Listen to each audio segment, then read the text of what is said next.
Well, welcome to the 700 Club Canada, friend and Kevin Makins, pastor. Man, it's good to see you again. Thanks for having me back. I really appreciate just getting an opportunity to sit down with you because I believe that God has something really unique taking place in Eucharist, but also in your ministry as well. You know, you are one of those guys that you can't necessarily say that he fits in this particular box, right? Yes. It's more a guy that sits on the edge. You know, we'll sell you the seat, but you'll only need the edge. Yeah, I like the edge. I am also incredibly disorganized, so I'll just fly around to whatever's exciting in the moment, you know, just gonna buzz around. It probably seems like that on the outside, but I mean, you are really a very cutting edge young pastor. And you're doing some podcasts. I mean, right now you're doing stuff, the podcast, the Unintentional Community. Talk to us about that and the formation of it, how that really came about. Well, so I've worked on a number of podcasts and videos. Something I really appreciate is trying to speak about faith in places where, you know, that's not the default conversation. I talk often about the edge of faith, trying to make stuff that lives at the borderland between those who are part of church communities and are not, who would call themselves Christians and who wouldn't. You know, the line between order and chaos, and trying to find stuff that can speak into those places. So yeah, the podcast you mentioned, Unintentional Community, was not particularly about faith. It was actually about living in community. That, you know, in our cities we have housing shortages, people need places to live. One of the biggest problems that people have is that they're poor, and the other one is that they're lonely. And so, you know, my wife and I have a daughter, and we live with 3 other housemates. So we did a podcast together talking about living, you know, 6 of us in this house in downtown Hamilton. And as a part of that, we talked about faith, because we actually all know each other through church. So we would talk about expectations, we talk about church, we talk about relationships that we have. And so trying to bring faith into everyday conversation because it's a part of everyday life. Yeah. So when you look at Eucharist and you're not necessarily at a traditional time because you meet at 3 p.m. in the afternoon. Yeah, because I want to sleep in. Yeah, right. And because of that, I mean, some of the people that you're attracting, and your church has grown. It's continued to grow. It's kind of steady, slow growth for 7 years. Yeah, and in that 7 years, and now you purchased a property now. You probably didn't expect that in the beginning. No, didn't want it. But no? It's great. It's awesome. So that means now you've got a greater responsibility with this. The congregation that you have, a lot of people are saying, how do you do that? And I'm not talking about, you know, how do we get people in the building? Because I think we hear a lot about that. How does this come about in a generation that seems to be post-Christianity, but it's really on the verge of bursting out Christianity?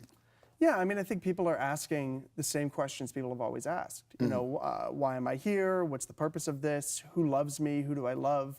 You know, what's a vision of a life worth living? And so church can be a place where people actually talk about that stuff. There's not a lot of places where you go in real life and end up engaging with people like that. So the projects that I'm making, I mean, that's not why people come to church. The truth is, no one comes to church because a church has like a cool YouTube video series or because they podcast. They come to church because they're hungry for something. Yes. They come because somebody invited them, because they have meaningful relationships with that community. But what these kinds of content that I like to make can do is help ease the entrance in. So somebody might say, you know, maybe I should go to church. My friend invited me, or we had a woman who, you know, just Googled church because a friend of hers in another country started going to church, and she in Canada, in Hamilton, thought, maybe I should do that. Googled churches, found Eucharist. She listened to the podcast for weeks to figure out, is this place crazy? Right, in a bad way, crazy. Like, is this place going to yell at me? Is it going to be abusive? Like, I want to know what I'm getting into. And then eventually she said, okay, I know enough now that I can come in. But it's not that the church media or any of these things that we do kind of at a pop culture level get people to church. All it does is it actually brings some of what we talk about and what we do into those borderline spaces, so that those who are curious can enter in, you know, and that we who are on maybe the edge of the inside of the church can bring a bit of what we've learned into the rest of the world. Well, and I think that's the beautiful thing, because when you look at the generation, and we have to speak about the generation, because when you came along, you saw a lot of not only multimedia and a lot of other things as far as normal. And that's not the same as 25, 30 years ago, right? Yeah. But yeah. what we're seeing now in this current reality, we've got to use those tools to the advantage, and not necessarily as that it's bad, but it's actually a useful tool, but it's not the message. Yeah, man. Like when it comes to media, that's a good point. Like we have to use media and not be used by it. And we rarely as the church know how to distinguish between the two. That's Can you talk to us about that? Because I see modernity, modern technology really taking over people. Do you want me to start ranting? Yes. Because I'll rant. like I'll rant. Here's the thing. When churches put their church service online, Yes. not necessarily bad, Right. but they say go to church anytime. No, that is not church. Yes. Church is a community of people. All right. That might be a way for you to understand a bit. You know, I always say we put our podcasts, sermon podcast online. Yeah. I tell people you're looking through the keyhole. Okay. There should be jokes you miss. There should Right. be things you don't understand. Yeah. Because if you were interested in my family dinner, Yes. you got to come eat. Now, Yes. now, I might podcast our family dinner. I might let you look in on it to get a sense of what it is. Yeah. But you're looking through a keyhole. Yeah. So we've got to start as the church, I think, using media as a way to explore who we are, to welcome people into it, to resource other communities, but not as a replacement for time and space and flesh and blood relationships, which is what the church is. You know, that is so important because you've been really pioneering this as part of a generation. The beard even tells you that, right? That you're on the verge of that, right? But on the real side of that, it's not easy because what you really have to do is help a culture and a generation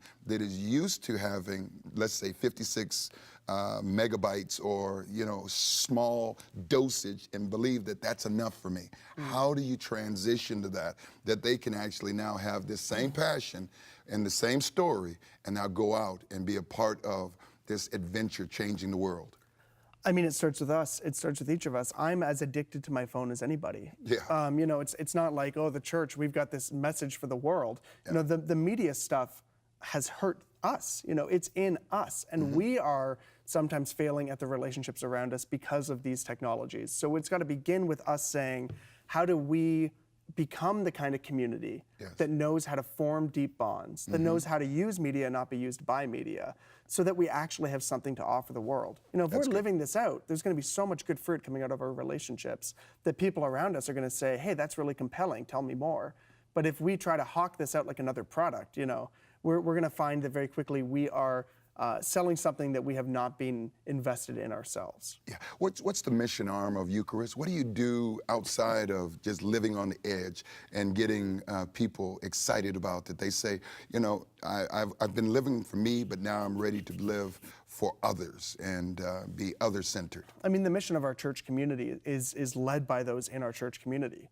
You know, they have such a capacity. So my kind of area of public ministry is a lot of this kind of media stuff. Yeah. People in our church are passionate about refugees and new arrivals. People in our community are passionate about environmental issues, activism around cycling, evangelism, working with people on the edge, feeding people at areas like 541 Eatery and Exchange in Hamilton. You know, the mission of the church is as beautiful and diverse as the church itself. Yeah. So I see this as my kind of arm of mission in our community, and something that I'm passionate about, but it is coming out of our community. It is not all of our church doing that. It's some of us doing that in the same way that many of us are engaged in these other areas of mission. You know, the thing I love about you, the Bible is progressive, it's revolutionary, and you are a revolutionary pastor as well. Very kind. Right? Mostly we're just ordinary, but thank you. But ordinary in this generation just will not do so. Kevin Makins, Eucharist, I want to thank you. I look forward to our next conversation as well and hearing about how you are turning the world upside down. Thank you, brother. Thanks, man. It was great. It's great to see you. You know, and you can get more on what's taking place in Eucharist and also how you could also have resources. 1-855-759-0700. Prayer partners are standing by. Hey, think boldly, move boldly. And now a career criminal surrenders while visiting a local church. Might have been Eucharist.